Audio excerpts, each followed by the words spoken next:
95% of your decisions are fear-based. And the discovery I will share at the end of this is the one most psychologists never discuss publicly.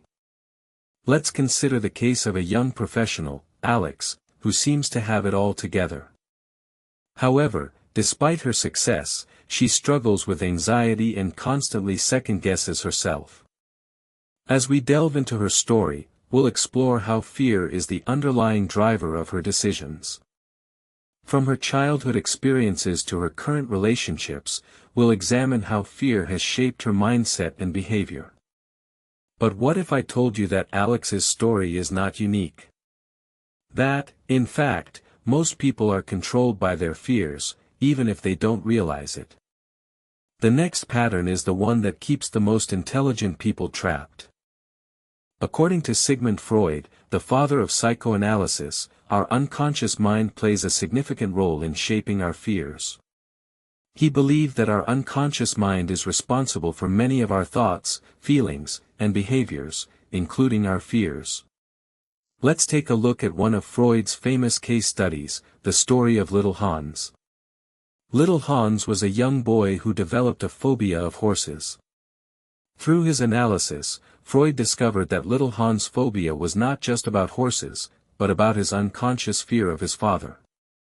This case study illustrates how our unconscious mind can create fears that seem irrational on the surface but are rooted in deeper psychological mechanisms.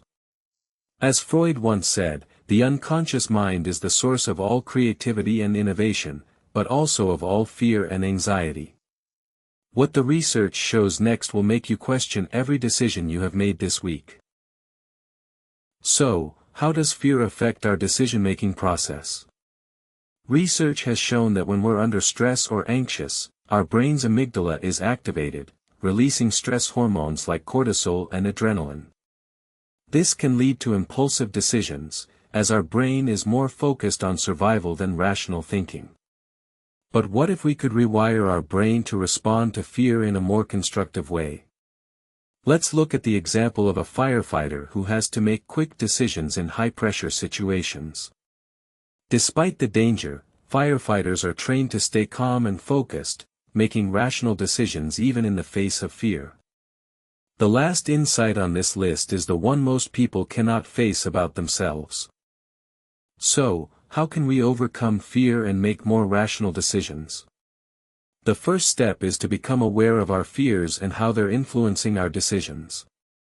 This requires self-reflection and honesty, as we need to confront our deep-seated fears and anxieties. The next step is to reframe our fears, focusing on the positive outcomes rather than the negative. For example, instead of fearing failure, we can focus on the opportunity to learn and grow.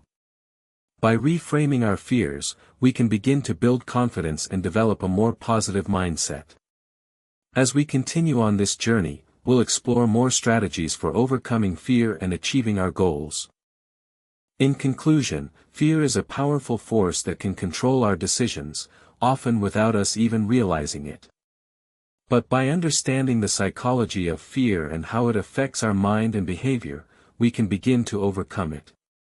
Remember, the discovery I shared at the beginning of this video is the one most psychologists never discuss publicly, that our unconscious mind is the source of all creativity and innovation, but also of all fear and anxiety. Don't let fear hold you back from achieving your goals. Subscribe to our channel for more insights into the human psyche and learn how to unlock your full potential. As Freud once said, the future is not a fixed entity, but a dynamic process that can be shaped by our thoughts and actions. If this video helped you understand yourself or someone around you better, subscribe. New psychology insights every single day.